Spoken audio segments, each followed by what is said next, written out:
Hey everybody, how are you? My name is attorney Charles Zavala. I am a lawyer here in Houston, Texas. Today's video is going to be about what are the criminal consequences or repercussions that could happen if you are found with psilocybin, aka magic mushrooms here in Texas. If you like this video, feel free to subscribe. We tend to do videos about immigration, criminal subject matter that we work with. But if you're just looking, trying to get some information about this topic, you can watch this video. And if there's any questions, you could feel free to hit us up, okay?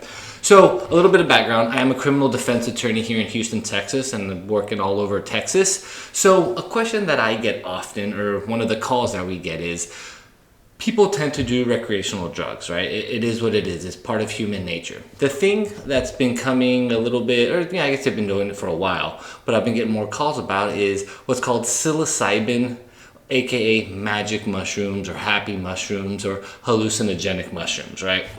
So it's an interesting topic because it is changing in the laws, right? Sometimes people are using this for therapy. Some people are using it for rehabilitation. It's part of some counseling they do. But the unfortunate truth is, unless you have a prescription for this stuff, it's still illegal in Texas, okay? So I'm gonna give you a little bit of a rundown of what's happening, what your options are, what you're potentially looking at, blah, blah, blah, et cetera, okay? I've got two screens right here. I'm talking to one, and I've got another one with all my notes, so I apologize if you see me looking off. So the first thing we need to know is this.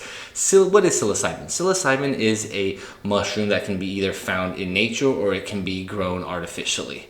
There is the chemical compound psilocybin can provide hallucinogenic, therapeutic, or what people call tripping out effects, right? For these reasons, the government has deemed that this could be dangerous. So here in Texas, and I'm only talking about Texas, different states have different rules. For example, there are some states that it's already legal to buy just over the counter. Texas is not one of those, so you need to be careful. So first things first is that psilocybin is placed in what's called penalty group 2. There's different penalty groups based on, that's something for another video, but ultimately what its use could be for public, whether it's recreational or whether there's any sort of beneficial. A lot of these laws haven't been updated in a while, so some of them are kind of a little archaic, but it is what it is. But anyways, psilocybin is found in what's penalty group 2. So if you are found with any amount of psilocybin, that is illegal in the USA and you could get arrested, okay? But what it's going to depend on are a few different things. The biggest thing is going to be how much of that substance do you have, right? So it's divided into 4 categories, and I'm going to be reading it here. So if you have less than 1 gram, right, and the gram, what they do is they measure it based off of weight. So if you have less than 1 gram, that's what's going to be called a state jail felony. What happens in a state jail felony, you're looking at about, if they find you guilty, between 180 days to 2 years, and you're going to be dealing with a fine of up to $10,000. Doesn't mean you're going to be fined $10,000, it's up to $10,000. But that's if you have less than 1 gram, right? Next, you're going to have, if you have between 1 to 4 grams. So now it's going to bump to what's called a 3rd degree felony. You are now looking at about 2 to 10 years in prison if you get jail time, and a fine of also up to $10,000, okay? Next is, let's pretend you have 4 to 400 grams. So now we're getting a little bit bigger. 400 grams is much larger than 4 grams. You're looking at a 2nd degree felony, okay? 2 to 20 years. And you're also gonna potentially be fined up to 10K, okay? So as you can notice, the more you have, the more the penalty goes, or the more the punishment can go. And then lastly, if you have more than 400 grams, this is what's called a 1st degree felony, and you can be looking from 5 to 99 years, okay? So I know there's a lot of misconception, and I know there's a lot of this stuff being used for therapy and all that stuff. I get it.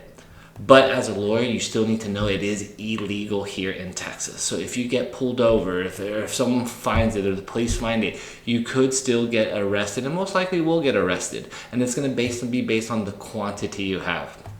And this also extends not only to psilocybin mushrooms. You know, now they sell candy, lollipops, anything that has psilocybin. Anything that's going to have that compound is going to create you problems, okay? So just because you received little gummy bears that look non-threatening that have psilocybin in them, if the authorities get their hands on it or find out you have it, you could still be charged under this. So that is a very important thing to know, okay? So what I just read you about how much you have and the different type of penalties, or you can find this online. This in the Texas Criminal Code, or we have a website, or on our website it'll tell you. But this could always change. If there's any sort of change in laws, this can change. One thing you need to consider: if you do get pulled over, or if something happens, there is no way the police can look at the psilocybin mushrooms and say these are psilocybin mushrooms. Okay, they always need to get tested. Without that, we have a good chance of fighting the case, because based off looks alone, you can't prove that it is what it is. They have to go to the lab and they have to get it tasted, and they have to come back with the compounds of psilocybin. That is what's illegal, and that's what's in the penalty group. So that is very important. Okay, another thing, as a criminal defense attorney, I always recommend everybody to do is look. You need to make, if you do get pulled over or anything along those lines, the cops, if they have reasonable suspicion, that'll usually go into probable cause, they can search the vehicle if they have an inkling of something going on. So what most likely happens is this: I have clients who get pulled over. Perhaps maybe their car smells like booze, or their car smells like marijuana, and that is enough reason for the cop to start prying around looking for that marijuana, right? He now has reasonable suspicion. It'll turn into probable cause to think that there is drugs in the car, and then they will search it. One thing is always have your things protected in your trunk, right? If it's in your trunk, it's not like you can be driving and have access to it, right? And for the cops to search your trunk, they need a little bit more, I don't want to say evidence, but if they're accusing you of saying, oh, I can smell marijuana odor in your car, but you have none of it in your car, they're going to need a little more to try to get in your trunk. And that's usually where canine or something along comes like that. So having things in your trunk offers a level of protection. That being said, with psilocybin, I get a lot of ads. I get a lot of things saying, oh, it's therapeutic, it's coming, all of that stuff. I understand, but as your lawyer, it is still illegal in Texas. So you need to make sure you know what the laws are before you decide to either have a fun weekend, or before taking any risks, or before you choose to live your life. Always be informed and then make your decision based off that. But, if blank hits the fan, like they say, feel free to give me a call. Phone number's right there on the screen, 832-819-3723. All appointments are going to be with me on the phone, and we can help you no matter where you are in Texas with this situation, okay? So I hope you have a blessed day, and I hope you don't find yourself in this situation. But if you do, I'm here to help. My name's Charles Zavala, and thank you. Have a beautiful day.